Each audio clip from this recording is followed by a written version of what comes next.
Una disminución notable en los recursos que se extraen del mar, no solamente en nuestro país, sino que a nivel mundial durante los últimos 15 años ha llamado la atención de la industria, de los expertos y del mundo científico. En los últimos 15 años las cuotas de pesca han descendido drásticamente en alrededor de un 30 o un 40%, e incluso algunos estiman que de aquí a unos 100 años más, la verdad es que ya no habrá nada más que sacar de un mar que estará absolutamente agotado. En torno a las medidas que podemos tomar a nivel regional, a nivel país, en torno al impacto que una situación como esta puede generar en todos nosotros, recordando justamente que un desequilibrio en nuestro ecosistema a la larga nos afecta a todos. En conjunto es que nos encontramos con el académico y director del CREA de la Universidad de Antofagasta, Carlos Guerra. Aquí le damos la más cordial bienvenida. Don Carlos. Hola, ¿qué tal? ¿Cómo te va, Iván? Gusto saludarte y gracias por darnos la oportunidad de conversar acá.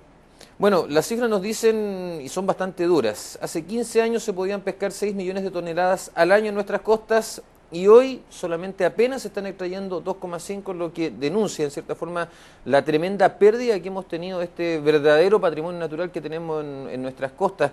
Desde el punto de vista de la ciencia, ¿cómo es que se analiza este fenómeno y cuál es el impacto negativo que puede generar, considerando que un leve desequilibrio en el medio ambiente a la larga, en el corto, en el largo plazo, nos termina afectando a todos? No, bueno, hay varias variables que intervienen en este análisis.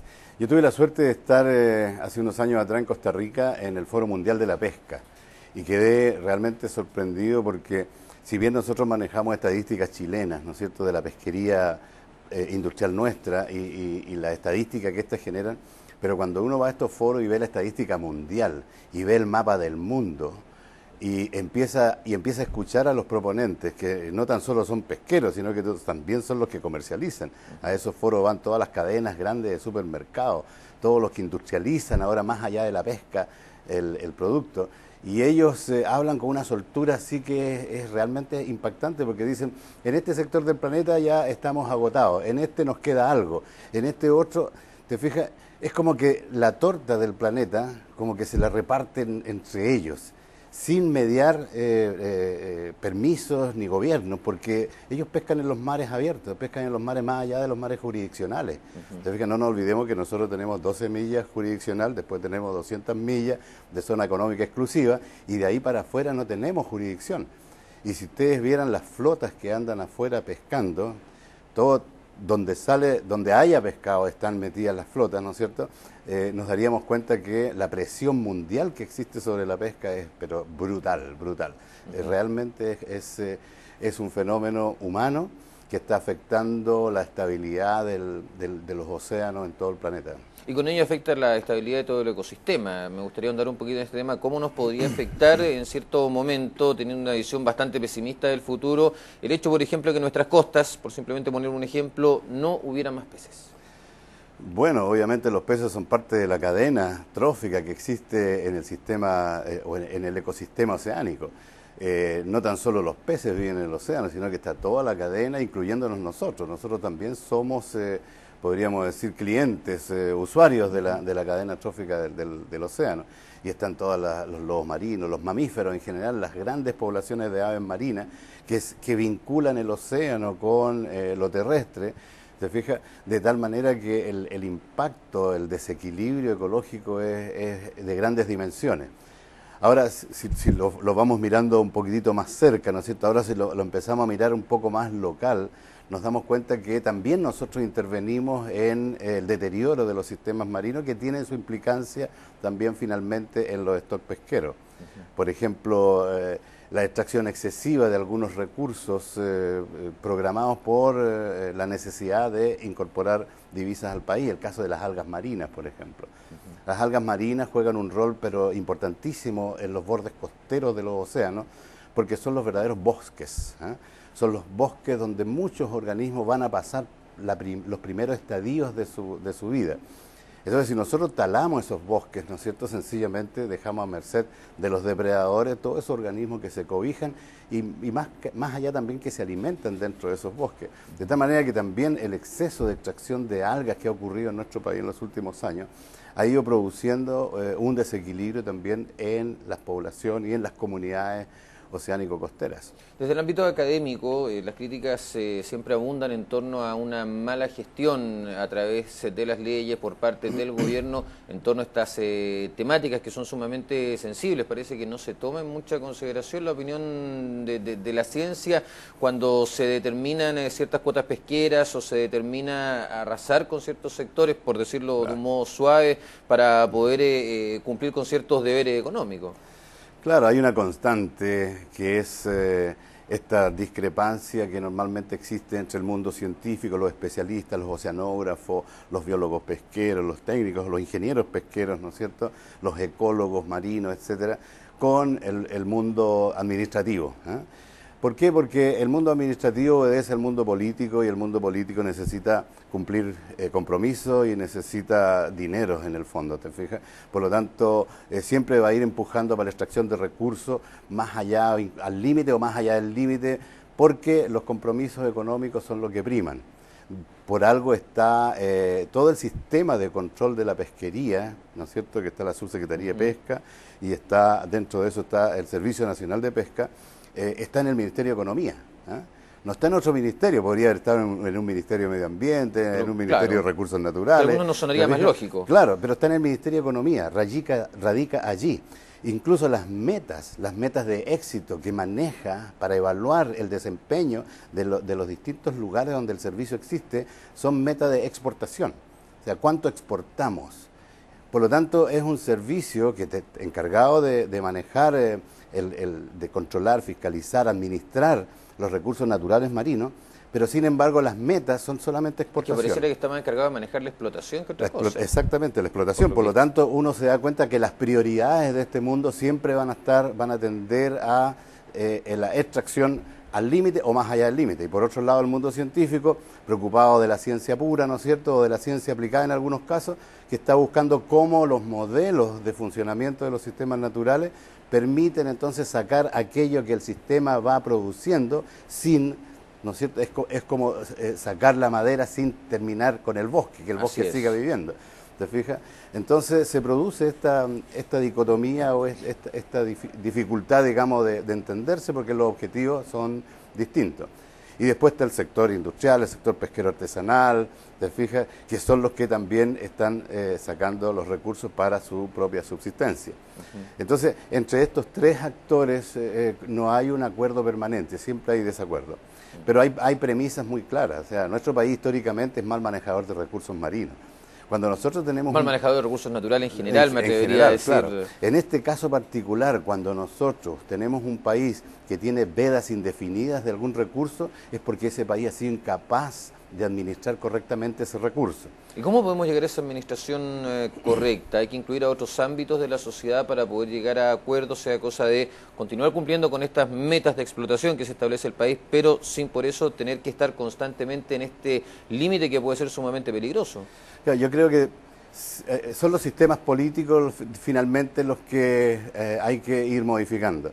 Si nosotros tenemos la administración del mar, de los recursos naturales del mar, lo tenemos solamente en un Ministerio de Economía, estamos perdidos, podríamos decir, porque los objetivos van en esa dirección. Pero si lo tuviéramos en un ministerio intermedio, digamos, o en un ministerio que hable bien con el Ministerio de Economía, ¿no es cierto?, y con los otros ministerios, y ese ministerio pueda establecer metas de manejo racional, ¿te fijas?, y con más fuerza, yo creo que estaríamos encontrando una solución. Pero es una cosa de administración del Estado, porque finalmente el Estado es el que rige, ¿no es cierto?, todo el sistema de administración de sus recursos, en beneficio obviamente del bien común y de los ciudadanos. Pero no nos olvidemos que antiguamente existía el servicio de pesca y caza, estaban juntos, todo lo agrícola y todo lo natural terrestre estaba junto con lo marino. Y en un momento, ¿no es cierto?, en el gobierno militar se divide esto, se separa. Todo lo que tenga que ver con tierra se lo pasan al Ministerio de Agricultura y todo lo que venga con mar se lo pasan al Ministerio de Economía, ¿no es cierto? Se crea la Subsecretaría de Pesca, se crea el Instituto de Fomento Pesquero y las metas comienzan a ser eminentemente económicas. Y eso nos lleva entonces a incrementar y a agudizar los problemas de administración pesquera. Estos niveles de explotación tienen que ver también con que son 7 familias las que poseen el negocio de la gran pesca industrial en nuestro país. Si este negocio se disgregara, ¿habría otras posibilidades o podría mejorar la explotación que tenemos del mar? Yo creo que sí, yo creo que al modelo que yo estaba armando, ¿no es cierto?, de estas 3 patas, hay una pata, ¿no es cierto?, la que son los que sacan los recursos, tiene una tremenda influencia, ¿ah? Y eso nos ha hecho muy mal porque estas familias que pocas personas que administran la gran producción marina, ¿no es cierto?, ellos ejercen un poder, prácticamente el poder político, de tal manera que las decisiones siempre van a ir tendiendo hacia ese lado. Eso nos ha hecho muy mal como país, es decir, tener gente entrometida que está ejerciendo presiones, ¿no es cierto?, en el sistema político, cuando el sistema político tiene que velar por el bien común, es decir, para el sistema político tiene que ser lo mismo un señor por mucho dinero que tenga que un vecino, ¿no es cierto?, que tenga muy pocos recursos naturales, muy pocos recursos. Mencionar las relaciones familiares que hay entre políticos, claro, empresarios. Lamentablemente se nos ha metido, el mundo económico se nos ha metido en la política y eso es lo que hay que hacer. Este país tiene que un poco sacudirse de eso y entrar a tener una administración sana, una administración equitativa, que es lo que todos aspiramos, ¿no es cierto?, especialmente en este periodo de elecciones. Pero por allí van las grandes soluciones de superestructura. Después hay necesidad de resolver temas ya a niveles más locales. Sí, por eso me gustaría hablar también un poco de las pequeñas soluciones. No nos caracterizamos por tener un borde costero extremadamente limpio, por ejemplo. No nos caracterizamos por respetar mucho estas vedas indefinidas, pero vedas al fin y al cabo. Claro. A nivel de comunidad, ¿cómo podemos contribuir también con estos temas? Porque, claro, uno lo mira a gran escala, uno generalmente tiende a culpar a las grandes empresas, tiende a culpar a ministerios, al gobierno, pero también nosotros como comunidad, 450.000 antofagastinos, es muy poco también lo que hacemos por cambiar un poquito el switch que tenemos y desde ahí quizás generar presión hacia arriba para que se produzcan estos cambios. Claro, a ver, lo primero que son los temas de impactos, ¿no es cierto? Efectivamente hay impactos que son atribuibles a las comunidades, no digo a los vecinos ni a nosotros mismos, sino que a las comunidades, a las zonas del claro. país en lo particular. Hay instalaciones industriales en el borde costero que definitivamente tienen impacto ambiental, aunque estén dentro de las normativas legales, que es nada más que una convención, es un artificio para poder ponernos de acuerdo en algo, pero no significa que no haya impacto, ¿te fijas? Entonces sí hay impactos de las instalaciones industriales costeras, del uso del borde costero que hacemos, del tema de los movimientos de los barcos, por ejemplo, todas estas operaciones navieras. Desarrollo minero implica mayor cantidad de barcos llegando y saliendo de las bahías, riesgos y pequeños accidentes que se van sumando de todo. Por ejemplo, el tema de los hidrocarburos, y esto ya es el cuento de nunca acabar, ¿te fijas? Antofagasta tiene una historia bonita, pero también tiene una historia negra, que son todos los hidrocarburos que se han vertido a través del tiempo. Todo eso y los estanques están ahí todavía. Y ahí están los estanques. Que salió hace un año y todavía están ahí. Y todavía hay infiltraciones, todavía hay suelos que están infiltrados con hidrocarburos. Es decir, hay toda una historia de cantidades de pequeñas cosas, pero que se van sumando y van generando entonces un sistema ambiental deteriorado. Nosotros mismos, ¿cuánta gente va a la playa y definitivamente no cuida y deja sus residuos o sobreexplota también? Si hay gente que va con serrucho a veces a sacar piure, ¿ah? Hemos visto cómo sacan con serrucho y es una camada de piure que forma parte de un sistema natural. ¿Te fijas? Entonces vamos agotando políticas erradas, por ejemplo, que tienen impacto en lo local. No nos olvidemos que hubo un periodo en este país que se dio libertad de pesca, porque la pesca normalmente es ordenada en los países, sobre todo un país como Chile que es largo. La pesca normalmente es ordenada, los de la primera región, segunda región, tercera región. Pero llegó un momento en este país, en el mismo gobierno que hablábamos recién, en que se dio libertad de pesca. Es decir, este país se transformó en un véndelo todo. Vendamos todo, no importa cómo, no importa cuándo, no importa cuánto. Y se transformó entonces de que todo se podía vender sin ninguna regla. Y se dio libertad de pesca y no nos olvidemos que aquí llegaban industrias artesanales, entre comillas artesanales. Llegaba un señor con su vehículo, revisaba la costa y decía, aquí me instalo. Y unos días después llegaban 4 o 5 camiones con 20, 30 botes, ¿no es cierto?, con compresores, con un ejército de buzos y sacaban, pero arrasaban todos los recursos que habían. Y una vez que se agotaban los recursos, sencillamente el señor ya se movió a otro sector de la costa para instalar todo su aparataje. Y eso pasó en el país, pasó aquí en el norte de Chile. Entonces tampoco hay que olvidar de eso, que se hicieron añicos los recursos naturales en el borde costero. El caso del ostión es patético. Yo tengo fotografías cuando se sacaba el ostión a palas, es decir, llegaban los botes, subían el ostión y con carretilla y se cargaban en camiones así a granel. Fotografía de camiones cargados, así como quien carga ripio, así se iban los ostiones, sin ningún control. Resultado de eso, no hay ostiones. O sea, los ostiones que hay son tan pocos que no sostienen ninguna industria. ¿Te fijas? Entonces, de esa manera, también a nivel local se han ido tomando decisiones erradas, las actitudes han sido erradas. El sistema pesquero artesanal también se le ha tratado de meter en un sistema de libre mercado en que destruye los sindicatos y los transforma en microempresarios, ¿no es cierto? Se termina el tema de solidaridad entre ellos, finalmente compiten entre ellos y el resultado es lo que vemos hoy día, un sector pesquero artesanal con los mismos problemas de hace 40, 50 años atrás. Es decir, no hemos evolucionado para manejar correctamente. Y para terminar, la gente que va a comprar recursos marinos al terminal pesquero, si supiera que está comprando recursos que no son de la zona. La reineta, por ejemplo, se compra acá y aquí no existe la reineta. ¿Ah? Entonces nos engañamos a nosotros mismos. ¿Para qué tenemos que ir a un terminal pesquero, que se supone que ahí llegan los botes pesqueros, a comprar pescado que viene del sur de Chile? Así es. ¿Te fijas por qué? Porque los recursos de la zona están bastante agotados. Lamentablemente, pero por ahí salió un concepto bien interesante, evolución. Parece que eso que nos falta un poquito para poder tomar estos temas de mejor medida, evolucionar y tratar de tomar las cosas de otra perspectiva, de otro punto de vista. Don Carlos, muchísimas gracias por estar con nosotros esta mañana aquí en Antofagasta Televisión. De nada, pues cuando sea.